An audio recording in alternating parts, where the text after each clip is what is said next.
How's it going, everyone? I hope you're having a kick-ass week. Today I've got a little special treat for you today. I've got Jared, who is the head brewer from Superstition Meadery in Prescott, Arizona, which is pretty freaking awesome. Now I know, guys, we're talking mead, not distilling, but we've got some knowledge coming up at the end of the video, some fermentation, specific honey type stuff that you guys might find really interesting. Before we get there, we're going to get to taste this stuff though. Roll intro.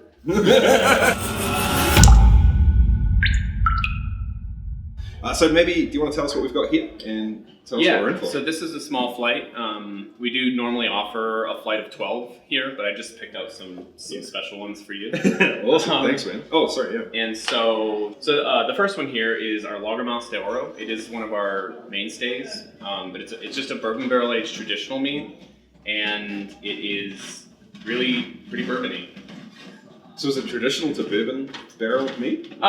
We call it traditional just because we're only fermenting honey. So there's no other flavors other than just the honey in the barrel. Right. Wow, yeah. I've had some mead before that finishes quite sweet. Yeah. And this doesn't. This is dry. It is one of our drier options. It makes you want to drink more. Real quick. It's delicious. And it does have a wine-like characteristic to it. Right? Yeah, and because it's still, you can make meads carbonated as well. We're doing that a little bit every now and again, but for the most part, everything here is not carbonated. Yeah, right. And you're right, you totally get the American oak sort of characteristic. Yeah, these would have been... But also the bourbon, too. I think these would have been, like Heaven Hill bourbon barrels. Right. I think. Okay. Yum. Crazy. All right, what's up next? Next is Cherry. So Cherry. Another one of our mainstays is called Marion. It's a blueberry, blackberry, raspberry mead. And this one, we took that and we added whole Colorado tart pie cherries. Okay. And put it into a barrel. And in this case, the barrel would have been from Bottle Logic Brewing Company in Los Angeles. We did a collaboration with them called Iridium Flare, which was a Marion Berry-inspired braggot. And they aged that beer in bourbon barrels, and then when that beer went out, we got the barrels and we put this in there with the cherries, with the Marion. So the cherries come through really... Yeah, you get a lot of that. You get a lot of cherry. Yeah. You can probably see too why people wanted to see me talk with these guys, because you guys aren't afraid to mess around. Yeah. And try stuff, experiment. Yeah. And just have fun with it. And this turned out amazing. Thank you. This is still pretty mild compared to some of the stuff we're going to get to here. Dear Lord. I can't believe how much cherry there is in that, man. Yeah, it really takes over. Even though there's like quite a lot more of the blueberry and blackberry and raspberry. You get the other berries kind of creeping back in after you swallow, almost. Yeah. The age probably kind of blended all those other ones, and then we just slammed it with some cherries. Wow. Color me very interested. I want to know what's going on at the end of this now. The next one is actually what I'm drinking. Okay. It's like the only thing I drink when I come down. Oh, really? Your personal favorite? Yeah. Okay. It's called Le Dame Blanche. Oh, wow. It's almost beer-like. Yeah, and so it's a piment, which is mead fermented with grapes. And in this case, it's Chardonnay grapes and hops. Mosaic and Citra hops. Okay, that's wine. So you got that New World American hop, IPA sort of thing going on. Yeah, and we do ferment. In this case, some things we're dry hopping after the fact, but in this one we're fermenting with the hops to get that biotransformation. Right. Okay. So the yeast will kind of chew through those oils in a really unique kind of way, and you get a lot more aromatics out of the hops when you do that. Wow. So I'm assuming there's no hops in the boil? We don't even boil? We don't even boil. Oh, okay, there you go. Because there's zero bitterness. Yeah, exactly. There's just the hop aroma. You get that flavor. juiciness and the tropical citrus. Yum. Yeah, so there's no heat at all in our brew house basically. We just when we make it, we just blend up the honey and water, and that's because we don't. I mean, outside of just sanitizing tanks and everything, like when you're working with grain, that grain's going to have a lot of bacteria and stuff that's going to infect it if you don't boil it. But in this case, honey is completely aseptic, so it doesn't matter. As long as you're cleaning all your vessels well and working with clean water, everything else is good. Yeah. You got nothing to worry about. Exactly. Amazing.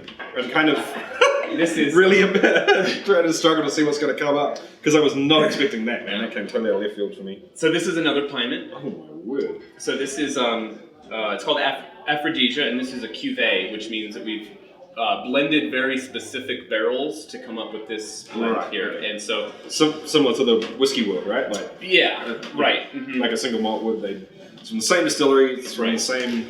It's the same mash bill essentially. Right. But different barrels. Right. Choose. And in this one, there was three different barrels we chose. So we had made 2 batches of Aphrodisia, one with Syrah grape and one with Cabernet, and we had about 12 barrels each of those. And we picked, I think it was 2 of the Syrah and 1 of the Cabernet to blend together. And the reason the barrels had such an influence on it is they were all at one point New American oak that we, at different toast levels, medium toast, heavy toast, whatever. But we've had for several years, and we put batches of the same Aphrodisia through, several years, or our Berry White series, which is our white chocolate berry mead. So you're getting a lot of those flavors. You're getting some oak from the new barrels, and you're getting some of those old, really fruity flavors from the other things we've had in it before. I can swear there's something else in there. Like there's a flavor that's super, super familiar. I don't know. It should just be somehow chocolate related, maybe. That's probably from the barrels that we had put our Berry White in before. Yeah. That is amazing. So yeah, it does. It tastes like a little bit of mead, a little bit of wine. Yeah. And this one just so the Mazer Cup is the international mead making competition that they have every year in Denver, Colorado, and that was just like 2 weeks ago. This won a gold medal for that. So I can understand that. Yeah, we're pretty proud of it. So just going back to this, because I remember this being quite thin and dry. Right. Yeah. This is chewy. Oh yeah. The mouth was totally different. This has got, it's something for you to chew on. It's thick, but then the wine tannins kind of come in and dry it out at the end. So it's not cloying and sweet. Right, for sure. And the barrel, the tannins from the barrel and everything. Yeah. Oh man. Okay, I'm gonna put these 2 here because so far.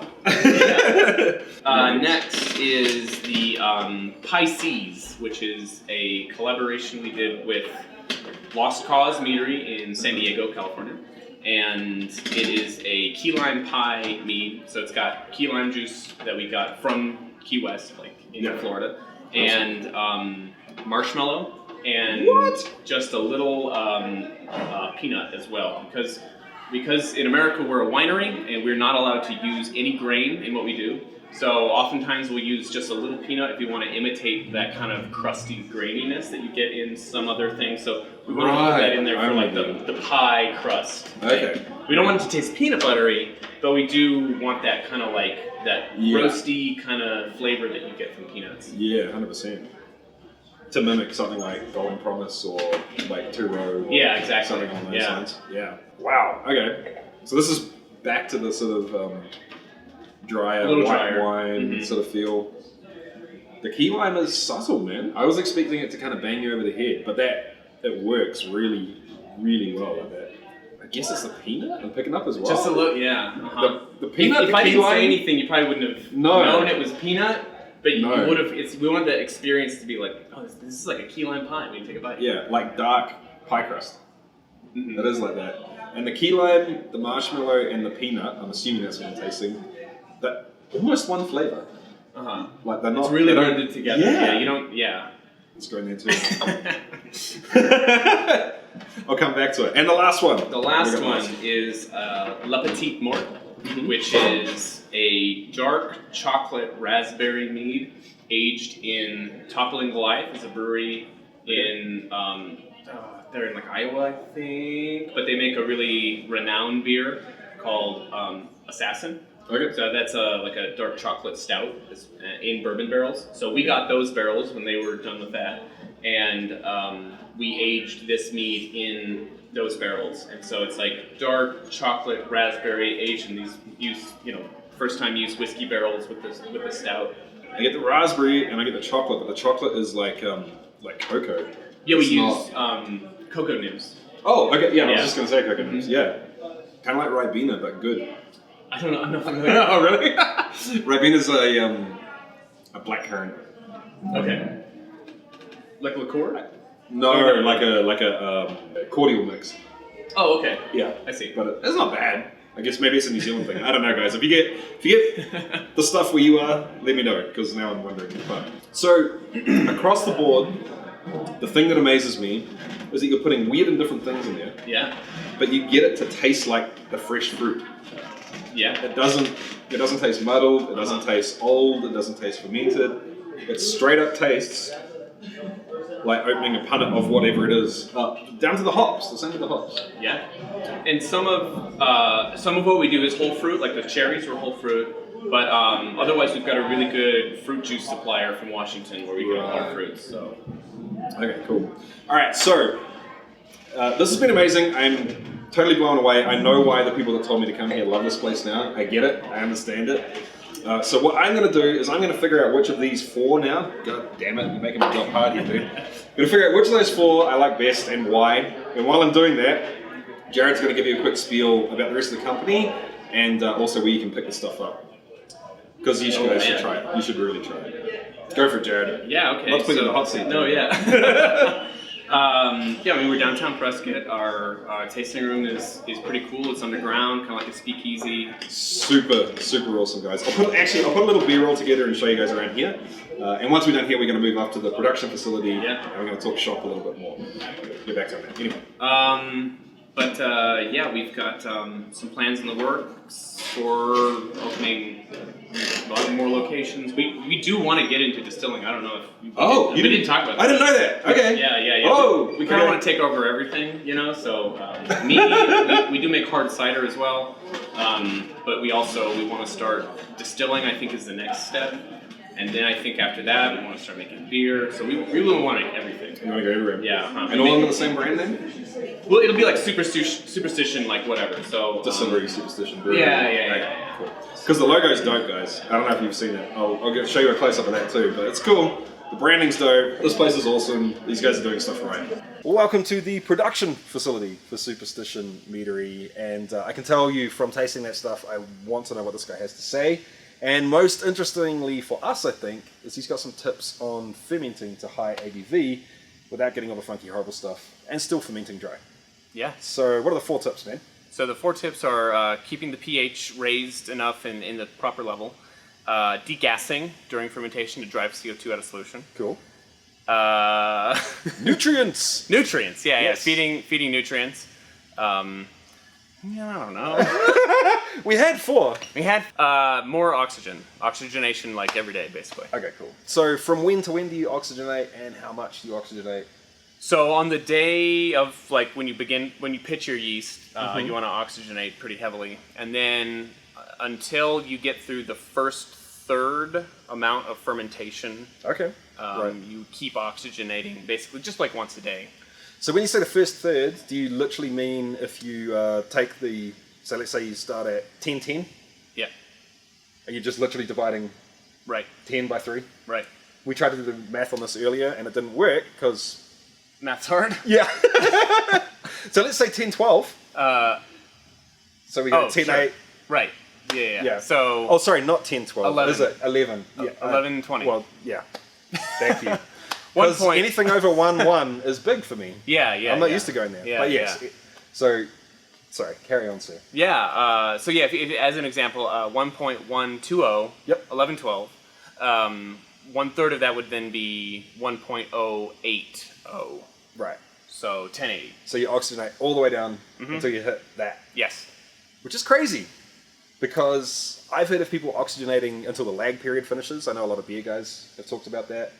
But not that far down. Yeah, it needs more. Because it's just like trying to get to the high levels, 15-16% is really hard to do. Yeah, they just want more oxygen. So they'll eat it all. The yeast will chew through all that oxygen before it starts to oxygenate your alcohol, like oxidize your alcohol. Yeah.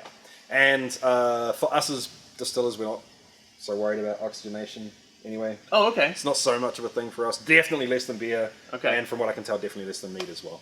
Yeah. Cool. All right, let's move on to number 2. So number 2 is... nutrients. Okay, cool.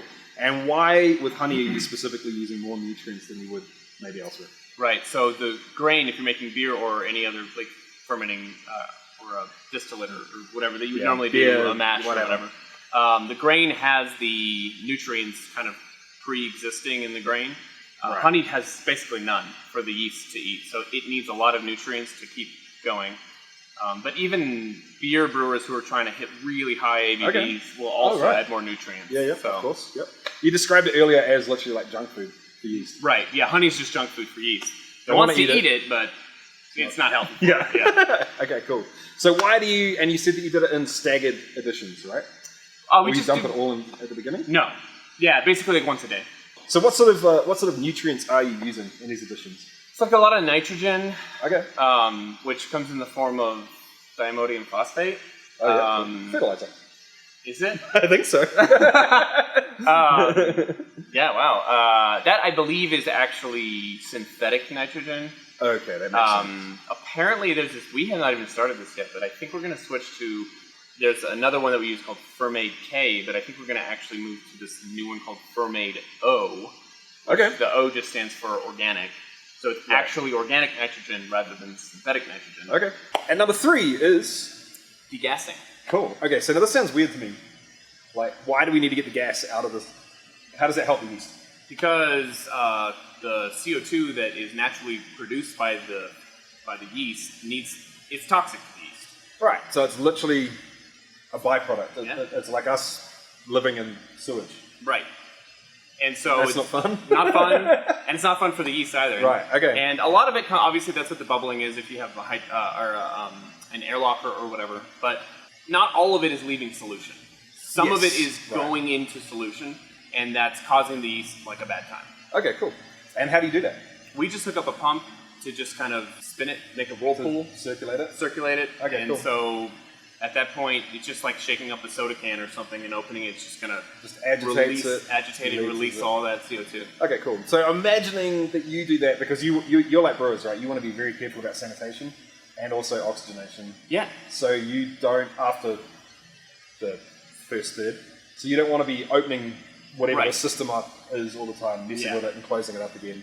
A lot of distillers don't care about that so much. So imagine if they just open their pot up, stirred it with a mash paddle. I guess so, yeah. And let it happen. That'll probably do the same job. Probably. But if you are one of those guys that wants to be, keep everything sealed under airlock until fermentation is finished, that sounds like an awesome setup.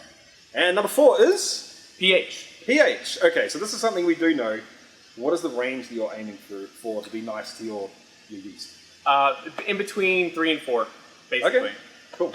So for us, distilling, one of the things that we run into often is using backset. So that's kind of like souring, especially for something like bourbon.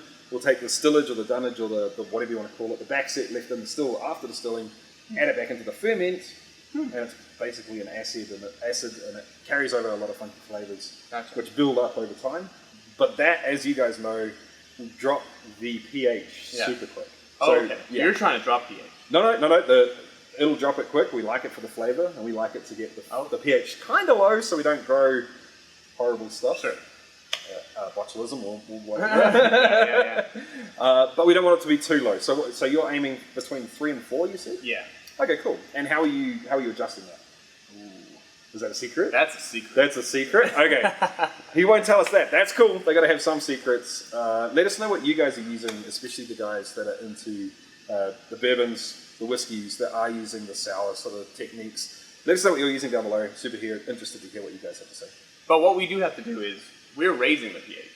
Yes. So it's like the opposite. No, we're doing the same thing. So we drop the pH with what's coming out of the boiler, but if it goes too far, you have to raise it. Exactly. Gotcha, yeah. Because the honey is already acidic, so when we ferment it, it goes really low. Like it could go below 2, which is super low. Yeah, that's low. So we want to raise it every single day, basically, until fermentation's done. Okay, cool. So if you nail these 4 points, yeah, what's the difference between doing them and not doing them for mead? The flavor profile is much cleaner, less sulfur, when you don't stress the yeast out, that kind of thing. Sulfur. Now that's interesting. Cool. Carry on, sir. But also just getting to we're doing it to get to a high gravity. I'm sorry, to a high alcohol. Yeah. So it's really hard to hit the 15-16% alcohol if you're not doing these things, keeping the yeast really healthy. Yeah, right. Yeah. So those are 2 things we want, right? We want clean ferments, unless we're specifically aiming for something horribly funky like a rum. and we want to dry it out as much as we can. So I'm interested to try these techniques. I'm really interested to perhaps have a poke around on some mead forums.